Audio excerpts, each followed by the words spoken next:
Despite the imposition of additional taxes on barges and an increase in transport and green cess, the president of the Goa Barge Owners Association, Atul Jadhav, has said that the barge owners in Goa were looking forward to a good season.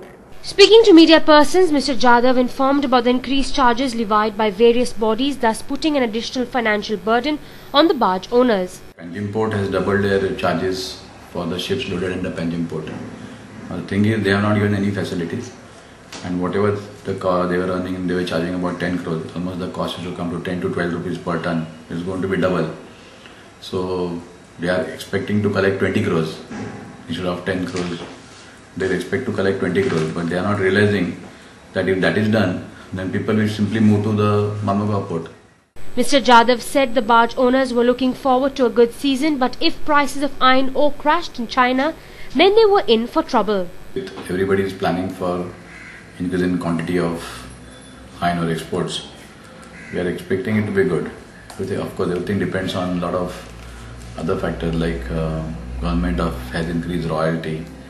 Then they are charging some ad valorem duty, which is to be declared by Indian Bureau of Mines.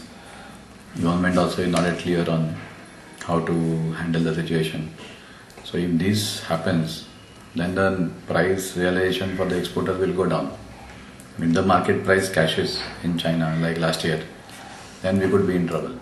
Regarding the study classified the waters as partially smooth or smooth, Mr. Jadhav said the study had already been carried out by the Directorate General of Shipping and that they could adopt the study for the same. We have to make a study of our own waters, and we have declared our waters as partially smooth waters or smooth waters as per the amendment of the Act from the Inland Waterways, which has taken place in November 2007.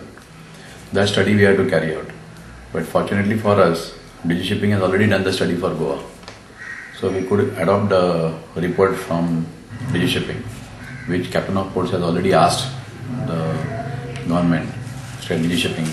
Asked what steps were being taken to prevent accidents in waters, he said one step towards a solution could be to mark the channels near a bridge with buoys. It could be done with cheap material available nowadays. More importantly, what we have been telling all the while is that bridges and the river both are lifelines. So also the export of iron ore as a lifeline of Indian economy, our Goan economy. So what we had suggested was our waters are hardly 60 kilometers, 60 to 70 kilometers. We could easily mark the channel, so people could be trained, then there's safety. But sometimes when fog and all is there, it is difficult for a person to navigate. Or when the currents, sometimes you can't get the correct judgment. That time these accidents can take place. Because God forbid anything happens. Forget what action you will take against the master, owner. That is of inconsequence compared to the loss which can be caused. Now the cost has come down to hardly 50,000 rupees and they are made of HDP. Earlier they used to cost hell of a money.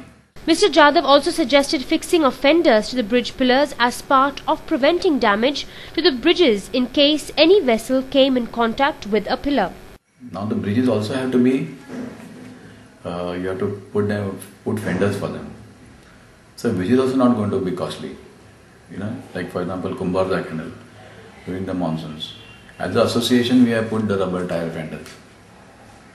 At least that reduces the impact of anything, because as it is the barges are slow at that when they cross the bridge, because everybody is worried about if there is going to be accident or not.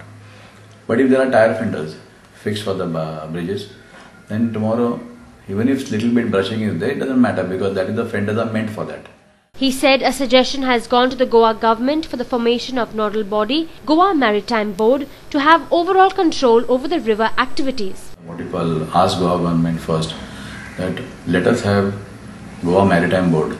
Once the board is formed, representation and river management and anything contained with the concern with the rivers would be managed through this board.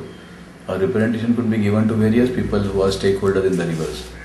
Because today over the rivers there are fishing trawler owners who also are interested, barge owners who are also interested, exporters who are interested, there are tourist cruises, they are interested. Now we have got houseboats, they are interested in the rivers. Then there are people who are coming for yachts, then there is water scooters, then there are small launches which are going on the rivers. So then we have got crocodile dandies, what they call, So many activities can be taking place in these rivers. Now today 1 year and a half year has passed. More than 2.5 years, you can say. We are not yet formed a board. Actually, the deadline what the National Maritime State Development Council had given was before March 2008, you come with Maritime Board. So, how to handle the rivers, how to keep the rivers safe, how to pollution free, all these things could be discussed at this stage. And various stakeholders like tourism department, people, the panchayat, these, that, they could discuss these issues and set up something.